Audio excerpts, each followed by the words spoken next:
വട്ടയിലയിൽ ഉണ്ടാക്കിയ ഇലയട ഉണ്ടാക്കുന്നത് എങ്ങനെയാണെന്ന് നോക്കാം. അപ്പം, ഇടിയപ്പം, പത്തിരി ഇതെല്ലാം ഉണ്ടാക്കാവുന്ന വറുത്ത അരിപ്പൊടി എടുക്കാവുന്നതാണ്. കറുത്ത മറയൂർ ശർക്കരയാണ് ചീകി വെച്ചിരിക്കുന്നത്. ചിരകിയ തേങ്ങയും എടുത്തിട്ടുണ്ട്. ശർക്കര ചീകി വയ്ക്കുവാണെങ്കിൽ പെട്ടെന്ന് മെൽറ്റ് ചെയ്തെടുക്കാൻ കഴിയും. ഒരു കടായിലേക്ക് ശർക്കര ഇട്ട് കൊടുക്കാം. കുറച്ച് വെള്ളവും ഒഴിച്ചു കൊടുക്കാം.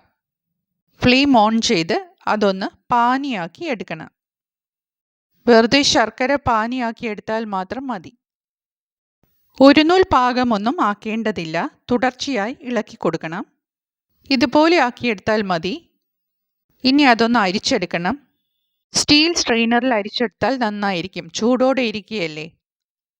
അതിനുശേഷം തേങ്ങയും ഏലക്കാപ്പൊടിയും ശർക്കര പാനിയിലേക്ക് ഇട്ട് കൊടുക്കാം. ഫ്ലെയിം ഓൺ ചെയ്ത് കൊടുത്ത് ശർക്കര ഒന്ന് വിളയിച്ചെടുക്കാം.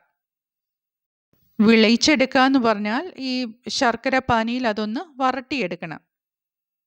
അപ്പോഴേക്കും ശർക്കര പാനി തേങ്ങയിൽ നല്ലതുപോലെ പിടിച്ച് വറ്റിയിരിക്കും. ഇനി ഒരു പാത്രം ചൂടാക്കി അതിലേക്ക് വെള്ളം ഒഴിച്ചു കൊടുക്കാം. ആവശ്യമായ ഉപ്പും കുറച്ച് നെയ്യും അതിലേക്ക് ചേർക്കണം. മാവ് കുഴയ്ക്കാനാണ്. നെയ്യ് ചേർക്കുമ്പോൾ മാവിന് കുറച്ച് മയമുണ്ടാകും. നെയ്യ് അല്ലെങ്കിൽ കുറച്ച് വെളിച്ചെണ്ണയും ചേർക്കാം. ഫ്ലെയിം ഓൺ ചെയ്ത് കൊടുത്തു. വെള്ളം വെട്ടി തിളയ്ക്കുമ്പോഴാണ് പൊടി ഇട്ട് കൊടുക്കേണ്ടത്.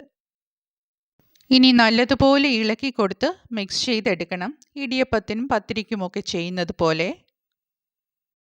ഇനി ഫ്ലെയിം ഓഫ് ചെയ്യാം. അതിനുശേഷം ഒരു വലിയ പാത്രത്തിലേക്ക് ഈ മാവ് മാറ്റണം. ഇടയ്ക്കിടയ്ക്ക് കൈ തണുത്ത വെള്ളത്തിൽ മുക്കി ഈ മാവ് നല്ലതുപോലെ കുഴച്ചെടുക്കണം. ഒരു കാര്യം ശ്രദ്ധിക്കാനുള്ളത്, ഇടിയപ്പത്തിൻ്റെയും പത്തിരിയുടെയും പാകത്തിനല്ല അടയുടെ മാവ് ഉണ്ടാക്കിയെടുക്കേണ്ടത്. അടയുണ്ടാക്കുന്ന മാവ് കുറച്ച് ലൂസായിരിക്കണം. എന്നാൽ മാത്രമേ തിക്നെസ് കുറഞ്ഞ അട പരത്തിയെടുക്കാൻ കഴിയുകയുള്ളൂ. അതിനായി ഇളം ചൂടുള്ള വെള്ളം കുറേശ്ശെ ഒഴിച്ചു കൊടുത്ത് മാവ് കുറച്ച് ലൂസായി കുഴച്ചെടുക്കണം. വട്ടയിലയിൽ ഉണ്ടാക്കുമ്പോൾ ഇതേമാതിരി പരത്തി ഉണ്ടാക്കുന്നതായിരിക്കും നല്ലത്. മാവ് ഇതേമാതിരിയായിരിക്കണം. ഇനി മാവ് കുറേശ്ശെ എടുത്ത് ഇലയിൽ പരത്തിയെടുക്കാം. ഇലയൊന്ന് കറക്കി കൊടുക്കുകയാണെങ്കിൽ പെട്ടെന്ന് പരത്തിയെടുക്കാൻ കഴിയും. നേർമയായിട്ട് പരത്തിയെടുക്കണം.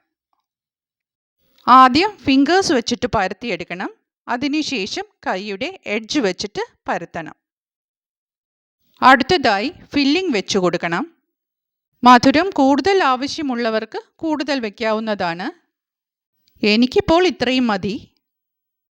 അടയെല്ലാം പരത്തി കഴിഞ്ഞു. ഇനി സ്റ്റീം ചെയ്തെടുക്കാം. ഞാൻ ഇഡ്ഡലി സ്റ്റീമറൊന്നും എടുക്കുന്നില്ല. ഇതേമാതിരി തട്ടിക്കൂട്ട് സ്റ്റീം ചെയ്തെടുക്കാൻ പോവാണ്.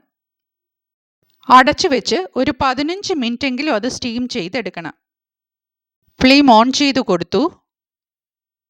ഞാനിവിടെ 20 മിനിറ്റാണ് സ്റ്റീം ചെയ്തത്. ഇനി അത് ഓപ്പൺ ചെയ്യാം. ഇലയട റെഡിയായി കഴിഞ്ഞു. ഈ വീഡിയോ നിങ്ങൾക്ക് ഇഷ്ടമായിട്ടുണ്ടെങ്കിൽ സപ്പോർട്ട് ചെയ്യണം കേട്ടോ. Thank you.